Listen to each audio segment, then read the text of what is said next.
Welcome to Lowcountry Lowdown. I'm Lindsay Hausman. Tracking the tropics, we're in the peak of hurricane season, and a new tropical depression has formed. It's expected to become a powerful hurricane by the end of the week. As of today, its potential track has it reaching Puerto Rico by Saturday. Our Emergency Management Division is monitoring this storm as well as any others that may form. Meantime, we encourage you to be prepared. And what better time than now, National Preparedness Month. Each September, agencies across the nation educate the public about the importance of preparing for disasters and emergencies, ones that could happen at any time. 3 key points for hurricane preparedness: make a plan, build a kit, and stay informed. When creating a plan, consider the following. Discuss the types of disasters you may encounter and each person's responsibility.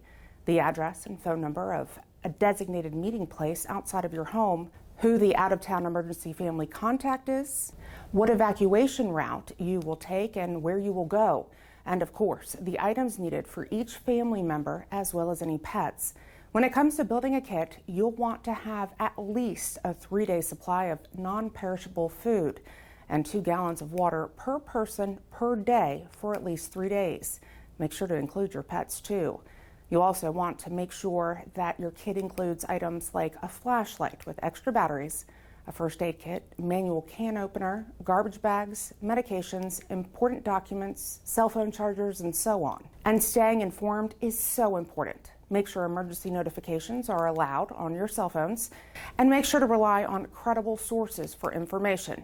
Examples include our agency and our social media platforms and local television station meteorologists. You know, we got lucky with Idalia last week. Damage was limited to downed trees, power lines, and power outages. We all know that it could have been worse. Take time now to be prepared. We've got you covered with great resources in our Storm Center on our website. That's BCSO.net. And remember, we still have 3 months left of this year's hurricane season. A 42-year-old Rincon man died Sunday after getting caught in a rip current. Deputies were called to Collier Beach Road on Hilton Head Island for the report of a drowning. Once there, they met with Hilton Head Fire and Rescue, who advised that the man didn't make it. Family of the victim told deputies that he'd gotten caught in a rip current and started calling for help. Bystanders helped get the man to shore and to emergency personnel. Rip currents are common and are narrow channels of fast-moving water. They can form anywhere there are waves and can move as quickly as 8 feet per second. Should you find yourself caught in a rip current, relax. Rip currents don't pull you under, and trying to swim against it will only use up your energy. And never try to swim directly to the shore. Instead, you should float or try to swim along the shoreline until you escape the current's pull. When free from it, you can then swim at an angle away from the current towards the shore. Before you head to the beach, check the surf zone forecast to know the risks of rip currents. And whenever possible, try to swim at a lifeguard protected beach. The search continues for a missing mother and her son. On Friday, law enforcement personnel from our agency, Sumter PD, SLED, and the FBI were in Beaufort County in search of 20-year-old Sophia Van Dam and her 2-year-old son, Mateo. The 2 went missing in June. Anyone with information about their disappearance is asked to contact Crime Stoppers anonymously at 1-888-CRIME-SC. Tipsters may also submit online tips to SLED at tips@sled.sc.gov. It's time to tee up for a cause. We are hosting our annual fall golf tournament.